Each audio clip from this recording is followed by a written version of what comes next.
안녕하세요. 저는 남양주에 거주하고 있는 40대 초반 여성입니다. 다음 주에 장마가 시작될 것으로 예상되어 건조기를 구입해야 할지 말아야 할지 고민하고 있는데 이런 고민을 하는 사람이 많을 것 같습니다. 저 또한 장마가 길어질 것이라는 기사를 보고 계속해서 동요해왔었는데 다행히도 시누이가 건조기를 선물로 주었습니다.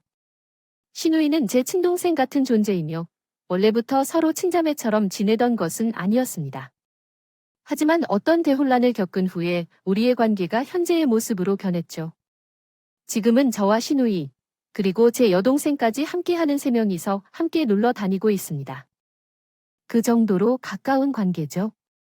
눈치를 채신 분들도 계시겠지만 오늘 저가 여러분을 찾아온 이유는 저와 시누이 사이에서 있었던 일을 말씀드리려고 찾아왔습니다. 결혼하기 전 그리고 신혼 초의 시누이는 아주 말괄량이 아니었고 그냥 꼴통이었습니다. 오죽함을 시어머니께서 내가 좀 사람 좀 만들어달라고 저한테 SOS를 하셨을까요? 그럼 지금부터 저는 잠시 과거의 신이와 저의 관계에 몰입하여 여러분에게 이야기를 들려드리도록 하겠습니다. 지금 이해하기 시작할게요. 잘 들어주세요. 언니 진짜 미쳤어요. 미쳤나? 보지는 나한테 완전 실수하는 거예요. 알아요? 내가 엄마랑 오빠한테 다 잃을 거야? 다 잃을 걸라고 미친 놈아 진짜. 내가 미친 게 아니라 내가 미친 거야? 뭐 할 말이 있고 하지 말아야 할 말이 있는 거야? 어머니랑 오빠한테 다 말해야지. 아이고, 어째서 어머니랑 오빠가 나에게 부탁했으려나. 제발 좀 사람을 만들어 달라고 다시 한번 말해봐. 어떻게 해야 했다고 일이 안 와. 약 8년 전쯤이었던 것 같아요. 저와 띠동갑 차이가 나던 시누이가 우리 부부가 이사한 집에 함께 살았던 때가 있었습니다. 그때 저는 시누이한테 회초리를 들었어요. 물론 시어머니의 허락을 받은 상태였죠. 제발 사람 좀 만들어 달라는 시어머니의 간곡한 부탁을 이행하기 위해 저는 회초리를 들었습니다. 저와 시누이가 띠동갑이었으니 그때 시누이는 20대 초반이었을 때 제 여동생보다 1살 더 어린 나이였습니다. 그래도 성인이었지만 회초리를 든 건 너무한 일이 아니라고 하실 분들도 계실 수 있습니다. 하지만 아마 제 이야기를 다 듣고 나시면 충분히 그럴만했구나 하실 겁니다.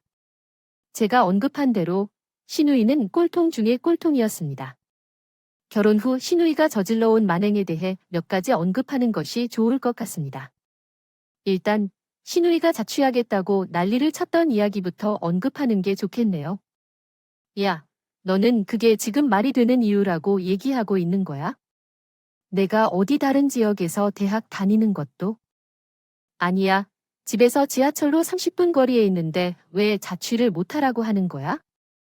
세연이 여동생도 자취하고 우리랑 1살밖에 차이 안 나면서 왜 자취를 못해? 구원이도 자취하는데 내가 안 되는 게 이상한데 아파하면서 왜 때리냐? 제발 제대로 말 좀 해. 그 언니 누구야? 이 새언니야? 제발 난 창피해 죽겠어. 진짜 너무해. 엄마 힘들게 엄마 손을 잡고 긁어서 어떻게 이기지만 자취하면 안 된다고 말했잖아. 예측하면 술에 취해서 동기 남자의 등에 누워들어오는 애를 보면서 아이고, 난 무조건 반대야. 내 오빠 말이 맞아. 내가 어디 다른 데서 학교를 다닌 것도 아니고 사돈처녀는 학교가 뭐니가 그런 거고. 아이고, 정말 너는 누구를 닮아서 그렇게 고집이 세냐. 아이고, 대학 보내놓으면 이제는 좀 신경 덜 써도 되겠구만 하더니 이건 뭐야? 아이고 말이야, 아이고 말이야. 신우는 자취하고 싶다고 난리를 피워댔습니다. 집에서 신우이가 다니던 학교가 멀리 있는 것도 아니었어요. 지하철로 30분 거리에 있는 곳이었습니다. 그런데 자기도 이제 성인이고 다 컸으니 독립을 하고 싶다고 했죠. 그 말에 어이가 없었던 남편이 그럼 내 돈으로 독립하라고 했습니다. 그랬더니 모은 돈은 없대요.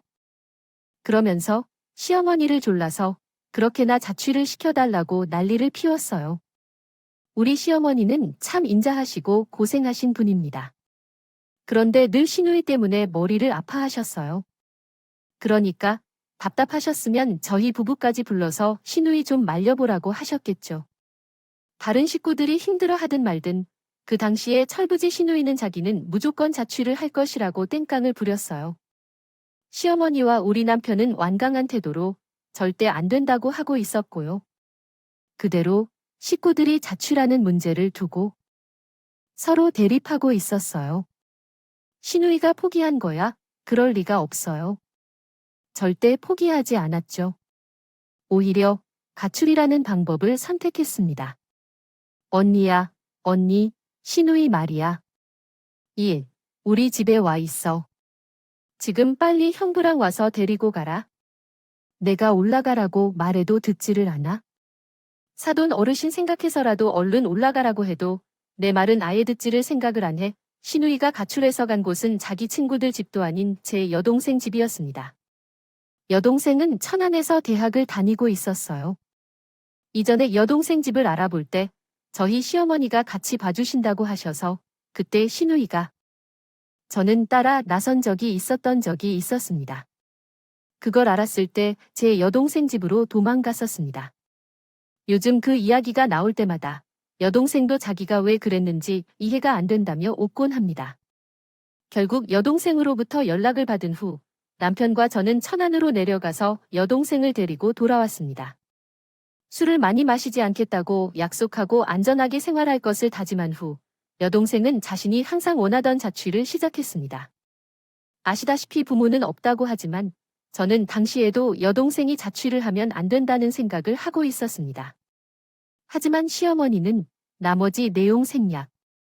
자매가 또 가출을 할 것 같아 걱정되어 그녀에게 자취를 하게 허락해준 것이었어요.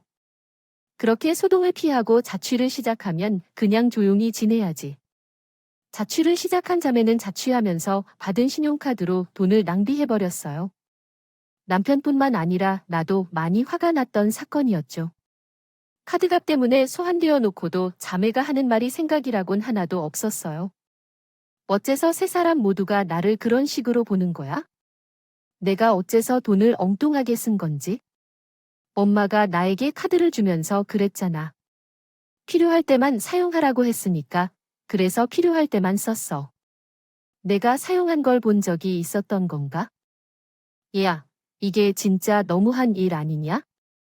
내가 백화점에 가서 옷을 사고 술집에 가서 술을 마시고 손님을 끌어다 주는 거, 그런 것들 꼭 해야 하는 거야? 그게 모두 너에게 필요한 게 아니겠냐? 야, 인마, 엄마가 너를 위해 필요할 때 쓰라고 준 것은 내가 그런 행동을 하라고 다니라고 준 게 아니라고 알아. 아프면 병원에 가고 생필품이 떨어지면 사고 식자재를 사야 할 때 쓰라고 준 거야. 뭔데? 왜 소리 지르는데? 그건 오빠가 하는 게 아니잖아. 엄마가 카드값을 내는 건데 오빠가 나한테 소리 지르는 건데? 엄마도 소리를 안 지르는데 왜 오빠가 소리를 질러? 아가씨, 오빠가 소리 질러도 하니까. 지르지 마세요. 이것은 제가 보기에도 아가씨가 많이 잘못한 거예요.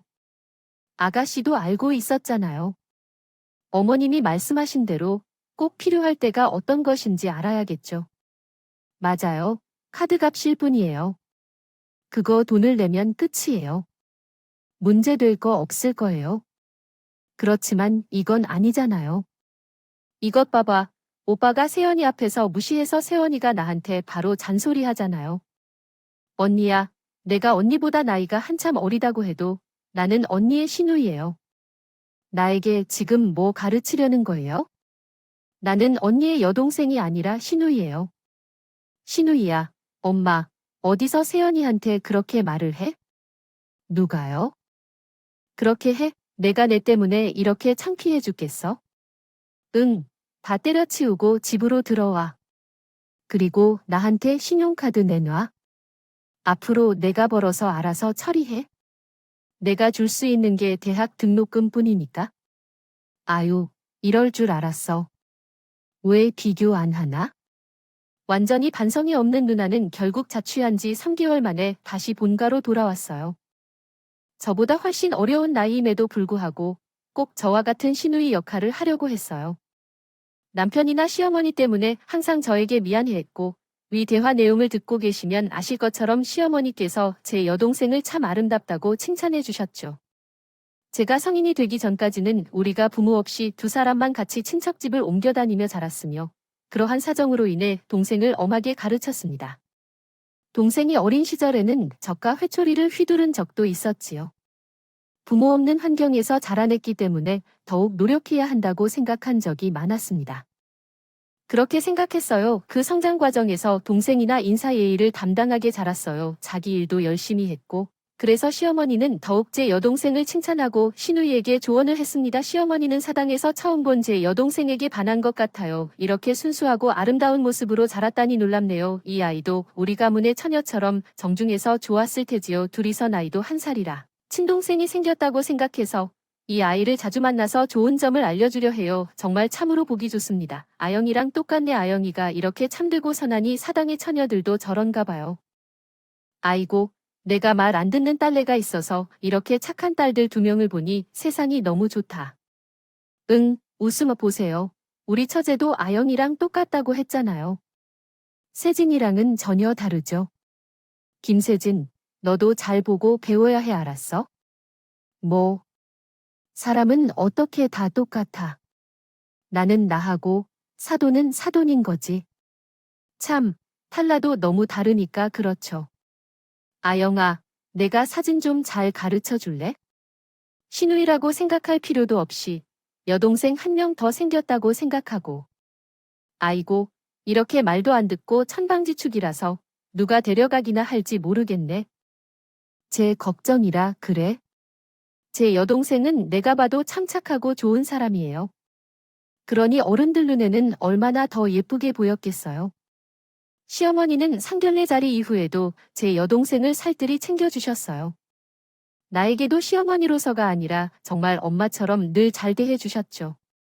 우리 부모님 기일에도 늘 함께 제사 준비를 해주셨는데 그 정도로 시어머니는 나와 제 동생을 예뻐라 해주셨습니다. 지금도 그렇고요. 그러니 신의 입장에서는 제 여동생과 자신을 비교하는 것이 얼마나 싫었을까요? 제 여동생 이름만 나왔다면 무조건 반사적으로 질색을 하곤 했어요. 시어머니는 정말 시누이 때문에 많이 혼란스러워 하셨을 텐데요. 어쩌면 시누이가 그 자리에 없어서 시어머님이 눈물을 흘리실 수 있었던 건 아닌가 싶습니다. 라고 말했습니다. 내가 주체맞게 눈물이 자꾸 나고 우리 세진이는 막 태어나서 눈도 제대로 못 뜰 때 내 시아버지가 세상을 떠나셔서 막 하더라. 그때 우리 3명은 초등학교 6학년이었죠. 이제 중학교에 입학해야 하는 아들 1명이라도 되어야 하는데 말이죠. 언니랑 눈도 제대로 못 뜬 피똥이 딸내미는 내가 얘네들과 험한 세상을 어떻게 살아가야 할지 그렇게 막막했어. 그래도 남편은 자기 처자식 먹고 살라고 돈은 남겨주고 떠났는데 너도 알잖아. 내 다리도 성취하는데 어떻게 살아야 할지 너무 막막했어. 아유. 그래도 내가 정말 악착같이 내 새끼들을 부족함 없이 키우고 싶어서 돈 벌기 위해 악착같이 살았는데 그렇게 키운 딸내미 사극을 한 번도 못 봤어. 혹시나 우리 딸내미한테 안 좋을까봐. 아무리 세상이 바뀌었다고 해도 나가 명품을 입고 가면 어떻게 생각하겠니? 다리 모양이 이런데 아유. 우리 아영이가 보니 내가 눈물이 나네. 웃음 아버지는 시누이가 태어난 지 얼마 안 돼 돌아가셨다고 했어요. 그 이후로 계속해서 시어머니가 혼자 남매를 키우셨어요. 정말 운이 좋게도 경제적 여유가 있었던 상황이었거든요. 아버지의 섬유 공장을 계속 운영하신 채로 시어머니께서 오셨어요. 어릴 때 소아마비로 인해 한쪽 다리가 길어져서 절뚝거리는 모습이었다. 시어머니는 정말 힘들게 살아오셨습니다. 남편은 공부를 잘해서 공부 분야로 빠지게 되었고 시누이는 무형을 전공했습니다. 그런데 시어머니는 자신의 딸 모현공원에 한 번도 방문하지 않았다고 말씀하셨습니다. 혹시라도 다리를 절뚝거리는 당신의 걸음걸이 때문에 다른 사람들로부터 창피를 당할까봐 말을 걸었어요. 시누이는 굳이 자신의 엄마에게 공연을 왜 보러 오냐는 말을 한 적이 없었고 술기운을 빌려서 속마음을 털어놓으시면서 눈물을 흘리는 시어머니를 보면서 저도 같이 울었습니다.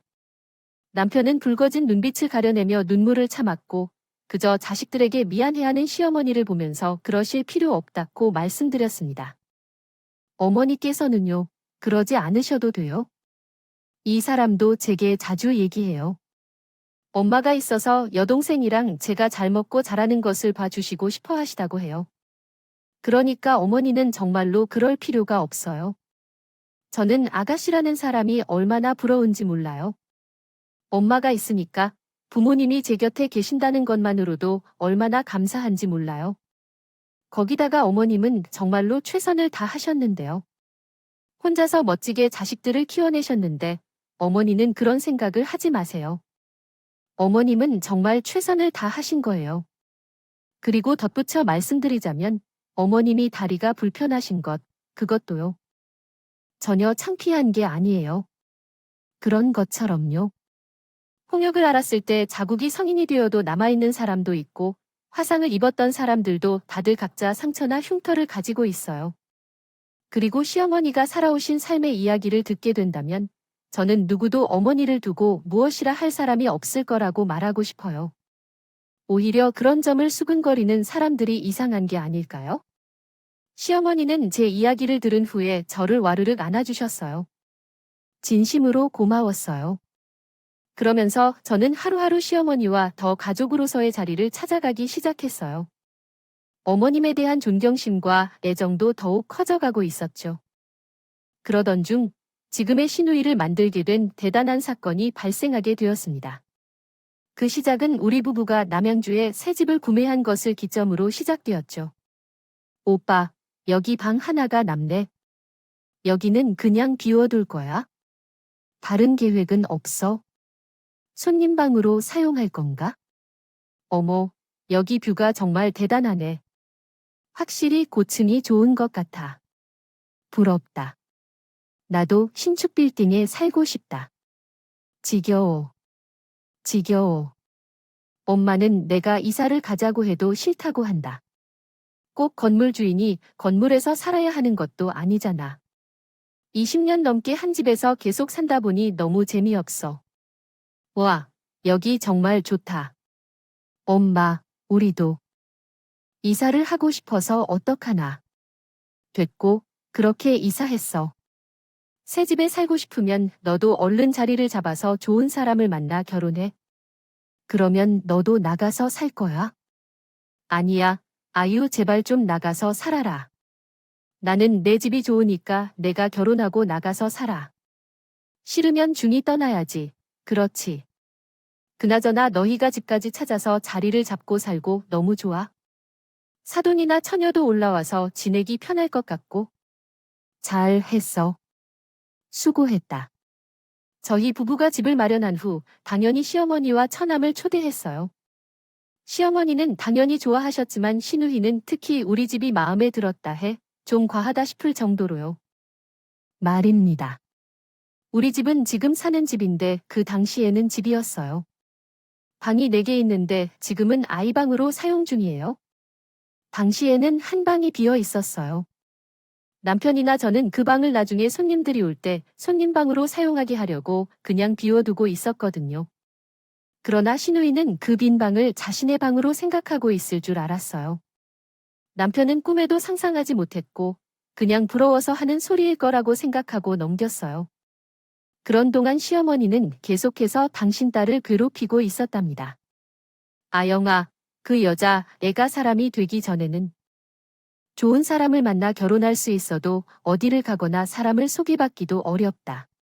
내가 너희 집을 보고 난 뒤로는 정말 머리가 아프고 살기 어려워. 내가 신우 신세하게 만나도록 도와줘. 친동생처럼 생각하고 좋은 사람을 소개해줘. 세진이 때문에 정말 고생하고 있어.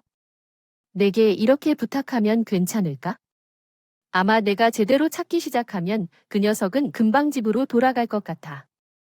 제발 도와줄 수 있겠니? 부탁이야. 내가 약속해줘. 그럼 세진이 때문에 정말 어려워서요. 알아서 살라고 하니까 우리 집에 오는 아영이가 속이 꽉 찰 것 같아요. 아, 나는 반대해, 반대해. 내가 싫어하는 거야? 시어머니는 시누이에게 꽤 많이 시달리셨던 것 같아요. 이렇게 타인에게 폐를 끼치기 싫어하는 분이 시누이를 집에 데려다 살려고 부탁을 하신 건 아니었을까 생각했어요. 남편은 자기 여동생이 우리 집에 들어와서 살기 싫다면 그냥 내쫓으라고 말했어요. 시어머니는 괴로워하셨어요. 그러한 모습을 보는데 너무 불쾌했어요. 제대로 된 인간으로 키워야겠다는 생각이 들었습니다. 아니에요, 여보. 우리 아가씨를 데리고 다니자. 어머니, 정말로 제 친동생처럼 대해도 되는 거죠? 그럼. 제발 좀 그 기집애 그것 좀 사람 좀 만들어 주세요. 보았던 무엇이든 내가 그것을 기집애 가져와 사람을 만들어 주세요. 아주 천방지 축제, 멋대로야. 아휴. 그럼 저 어머니한테 허락을 맡은 거예요. 제가 아가씨의 정신을 번쩍 들게 할 거예요. 저는 굳은 과거와 의지로 신우이를 우리 집으로 데려왔습니다. 시어머니와 남편에게 대답까지 정확히 듣고서 말해요. 저도 신우이를 사람으로 만드는 데 있어서 나중에는 딴 소리 하지 말라고 해야겠어요. 시어머니와 남편은 이해해 주셨던 것 같아요. 그냥 사람 만들어 주세요. 그래서 혼자서 신우이와의 전쟁을 선포했어요. 신우이는 아무것도 모르면서 신나부리며 집으로 들어왔어요. 역시 신우이는 만만치 않은 인물이었어요. 언니가 시댁 식구라고 해서 나이가 어려도 언니가 어려운 게 아니란 건 아닌 것 같아요. 신우이가 집에 있을 때 배달 음식을 시키면서 엄마한테 뭐라 할까 궁금하네요. 정말 궁금해서 물어보는 거예요. 왜 이런 음식을 시켰는지 궁금했어요. 시댁에 사는 신우이는 우리 집에서 어린 자매처럼 지내면서 어여쁘지 않은 일을 하려고 했습니다. 한 번 제게 말씀드렸었어요. 신우이는 무형을 전공했다고 해서 냉장고를 열어보니 그냥 무거워진다고 징징거리더라고요.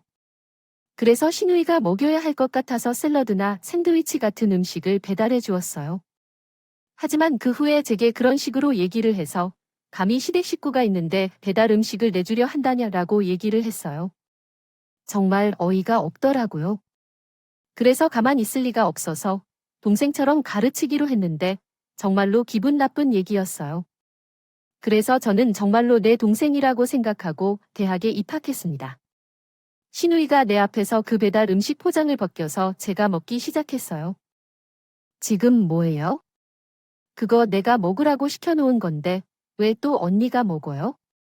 그럼 나는 뭘 먹으라고 해요? 지금 공연 얼마 남지 않아서 식단을 조절해서 먹어야 하는데 지금 뭐 하는 거죠, 언니? 언니? 아가씨? 내가 언제부터 아가씨 국민적이에요? 아가씨 음식 관리해서 먹어야 하니까 내가 퇴근해서 올 때 아가씨가 먹어야 할 거 오빠랑 마트 가서 바리바리 사다가 냉장고에 쟁여놨었어요. 그런데 아가씨, 그거 먹었어요? 안 먹었어요. 그래서 아가씨는 알아서 챙겨서 먹으려고 한다고 생각해서 그 다음부터는 그냥 우리 먹을 거 정도로만 사둔 거예요. 그러니까요. 사람이 안 먹으면 다른 거 사서 먹게 하는 생각을 해야지. 치사하게 자기들이 먹을 거면 미리 사두는 게 말이 돼요. 추사하는 게 아니라고요. 아가씨가 유치한 거죠. 내가 유치하다고요? 언니, 지금 말 다 했어요. 이거 오빠랑 엄마한테 한번 다 얘기해 볼까요? 얘기해요.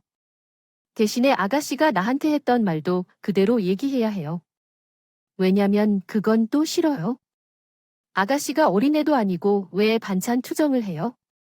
나랑 오빠가 아가씨 먹을 거야 애초부터 챙기지 않았던 것도 아니고 아가씨 나한테 아가씨가 신우인 것처럼 나도 아가씨한테. 세연이에요. 저한테 대우받고 싶으면 아가씨도 저한테 그렇게 해야죠. 이것도 아가씨가 먹고 학교 가라고 내가 시킨 거죠.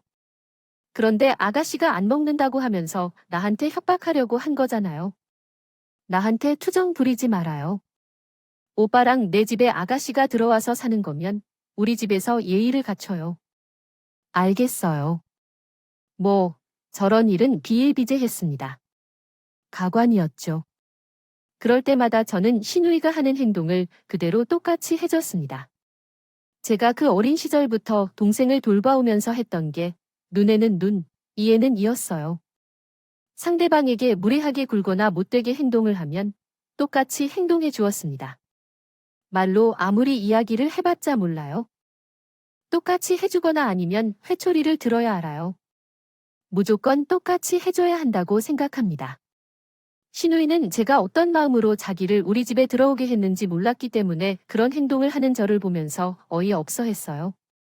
툭하면 엄마한테 이를 거다 오빠한테 말할 거라고 했습니다. 실제로도 그랬고요. 하지만 그래봤자 자기 엄마랑 오빠한테 잔소리를 들었기 때문에 나중에는 그런 일도 안 했다고 했습니다.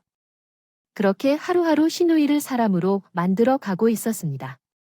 그러던 중 신우이의 졸업작품 발표 날이 되었고 그 전날 바로 전화가 걸려왔습니다. 아니, 나는 그냥 있을 거예요. 밥 먹기 전에 갈게요. 괜히 나는 싫어 안 해요. 그래도 내 친구가 이 근처에 살거든. 나는 그 친구를 만나서 수다를 좀 떨고 있을 테니까 너희가 가서 공연 보고 사진도 좀 찍어서 나한테 보내줘요. 그럼 되지 뭐, 안 그래? 나는 신경 쓰지 말고 얼른 다녀와. 어이쿠, 됐어요. 엄마, 세진이를 무용시키고서 엄마 한 번도 세진이가 무대에서 보인 적 없잖아. 졸업 작품은 봐야죠. 그리고 세진이야, 집에 그거. 등록금에 제작비 걱정 없이 학교 다니니까 누구인데? 그럼요, 어머니 안 가도 저흰 안 가요. 어머님이 아무 상관없다고 하셔도 무조건 가셔야죠. 어머님께서는 여태껏 저를 위해 아가씨 무용하라 하시고 뒷바라지까지 다 해주셨는데요. 졸업 공연에는 그래도 보셔야죠. 함께 학교 앞에서 사진도 찍으시고요. 그날도 시어머니께서는 당신은 공연을 보러 가지 않을 거야 하셨습니다. 그 이유는 뭐냐면 늘 말씀하시던 그 이유였어요. 당신이 가면 괜히 신우이가 창피해할 수도 있고 불편할 수도 있을 거라고 이야기하시니까요. 그렇지만 이번에는 2번 다시 오지 않을 대학 졸업 공연이라고요. 시어머님께서는 꼭 보여드리고 싶었어요.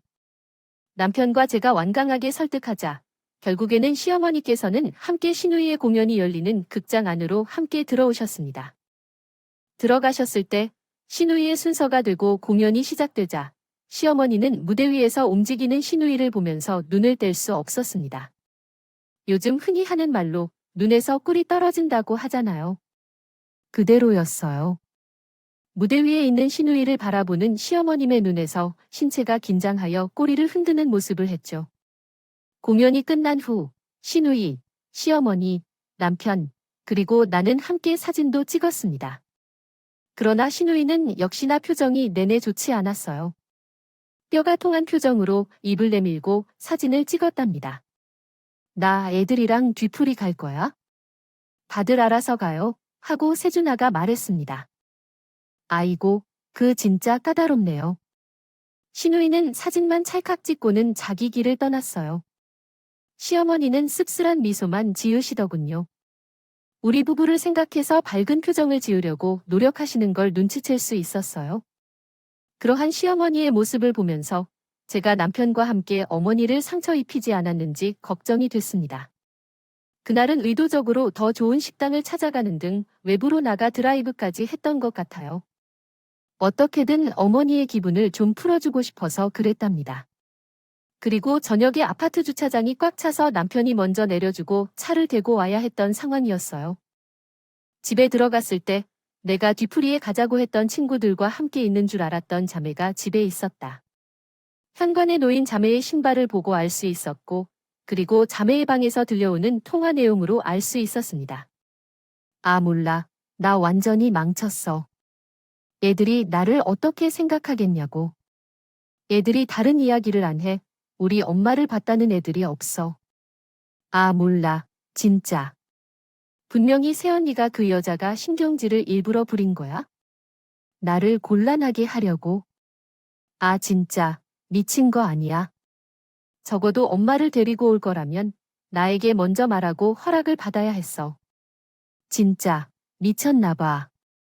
내 마음을 어떻게 알게 했는지 생각해봐. 부모 중 한 분이 엄마 같은 사람이라도 되면 좋겠냐고. 내 얼굴은 이제 어떻게 보이겠냐 하고 다음 주 여행 계획을 논의 중인데 내 손이 부들부들 떨린다. 나는 그녀를 당황하게 하기 위해 시어머니를 데리고 공연장에 왔다는 게 명백하다는 얘기인가요? 그렇게 하면서 자신의 남자친구와 통화하는 것이 있었는데 말이 나올 때마다 소름이 돋는다. 너무 어색한데 뭐 이런 소리들을 전부 듣게 되네요. 하더라고요. 이건 아니다 싶었죠. 통화에 얼마나 열정을 했길래 사람이 들어오는 것도 몰랐던 건지 제가 자기 방문 앞에서 자기를 노려보고 있는데도 신우이는 제가 온 것도 몰랐습니다. 제가 파리채로 등을 때리자 그때 알았죠. 뭐 하는 거예요? 파리채로 지금 나 때린 거예요? 오빠, 일단 끊어봐. 언니, 뭐예요? 지금 미쳤어요. 밥 먹으면서 술이라도 먹고 온 거예요. 미쳤나 봐 진짜. 가만히 있는 사람을 때리고 난리야. 진짜 오늘 내가 언니랑 오빠 때문에 얼마나 쪽팔렸는데 지금 다 때려 부수고 싶은 마음은 나라고. 언니, 왜 나를 때리세요? 그리고 누가 허락도 없이 맞고 엄마 데리고 공연장 오라고 했어요. 왜 이런 일을 일부러 하는 건가요? 어디 한번 나 엿 먹어보라고 하는 건가요? 정말 안 되겠다. 너는 그냥 생각이란 게 없는 애구나. 뭐지? 너 뭐야? 언니, 지금 나한테 너라고 한 거야? 나한테 너라고 했어, 지금? 야. 퍽. 자기한테 반말한 거라고 덤벼드는 신호로 파리채를 손에 들고 사정없이 때렸습니다. 여러분 알고 계시겠지만요. 파리채로 손을 맞으면 얼마나 아프겠느냐. 정말 사정없이 때려버렸다고. 너무나 괴롭더라고. 아프다. 정말 아프다. 오늘 내가 너희 엄마한테 한 일은 이것보다 10배, 100배는 더 아프게 한 것이야. 알아. 이런 정신 나간 놈이 말이야. 아까 너 뭐 했냐? 찌르려고. 내가 찔러라고. 내가 찔러봐라고. 오빠랑 같이 어머니 모시고 갔다 왔어. 너는 그런 소리 하는 게 맞아? 너는 더 맞아야 돼. 어디서 엄마한테 고마운 줄도 모르고 뭐. 엄마가 찌르려고. 정신 좀 차려. 엄마가 그런 짓을 하면 엄마가 내주는 등록금으로 대학에 왜 다니는 거야? 엄마가. 용돈을 받았던 이유가 뭔지 알려줄래? 이 정말 말도 안 되는 소리야? 보게 겨워졌지? 응, 너가 더 맞아야 해. 여기로 좀 와봐. 이혼을 하고 싶어. 오빠에게 이혼을 당하고 싶어. 나 이거 자고 보여주면서 엄마랑 오빠에게 다 말할 거야. 너가 나 때렸어? 미쳤어, 진짜. 내가 내 엄마를 쪽팔려서 받았던 돈 대학을 다닐 때 그거 내가 무슨 상관인데 미쳤어, 진짜. 신우이가 저한테 등짝이라도 맞고 팔뚝이나 파리채로 두드리면서 맨발로 현관문까지 나갔어요. 그때 남편이 집 안으로 들어오고 자기 오빠를 보자마자 새언니가 미쳤다고 자기를 때리러 오빠를 안 맞냐? 너라고 했다면서 일러봤어요. 과연 남편이 어떻게 했을까요? 나한테 화를 냈을까요? 아니요. 남편은 자신의 등 뒤로 숨으려는 신우이를 붙잡아 다시 집 안으로 데리고 들어왔습니다. 뭐야, 지금 오빠. 그 여자가 나 때렸다니까 나한테 반말까지 하면서 싹수 없다고 하더라. 너는 더 맞아야 해. 알지? 그러니까 너 싸가지가 없어. 지 아까 엄마 앞에서 한 행동 나쁘지 않았어. 엄마한테 졸업까지 무사히 학교 다닐 수 있게 해줘서 감사하다고 한마디라도 했어? 너는 나한테 맞는 게 아닐 거야?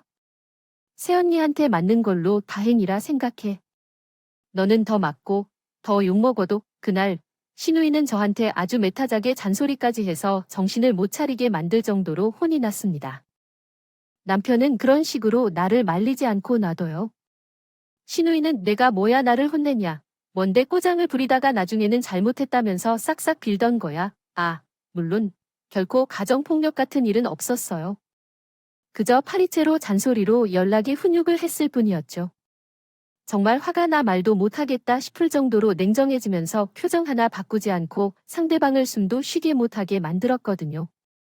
그래서 신우이는 그것에 질려서 그날 밤 집에서 자고 다음날 아침에 다시 본가로 돌아가겠다고 우리에게 공손히 말했어요. 그렇게 돌아간 뒤 신우는 그 다음부터 나 혼자만 보면 벌벌 떨었어요. 남편 말도 안 듣고 시어머니 말도 안 듣는 그 천방지축이라고요. 제 말이라면 바로 알아들었다고 했죠. 그리고 그 후로는 정신을 차렸다고 하더라고요. 시어머니께 죄송하다고도 하고 현재는 좋은 사람을 만나 결혼하여 아이들을 낳고 잘 살고 있습니다. 시어머니를 데리고 여행도 다니고요. 그 정도면 제가 사람을 만들었음을 자랑스럽게 생각합니다. 새언니는 내가 지금까지 만난 사람 중에서 가장 독한 사람이라고 말하고 있습니다. 신우이가 아직도 그렇다고 말해요. 처음에 말씀드린 대로 지금은 여동생, 저, 그리고 신우이가 함께 아주 잘 지내고 있습니다. 시어머니도 정말 좋아하시고 신우이를 정신 차리게 해줬다고 하시네요. 이야기는 여기까지입니다. 우리 신우이가 개과천선하는 이야기를 들어주셔서 감사합니다. 글씨를 잘 쓰지 못해서 여러 번 고쳤다 쓴 것을 모르겠네요. 이제 마무리하겠습니다. 길고도 긴 이야기를 들어주셔서 감사해요. 즐거운 주말 보내세요.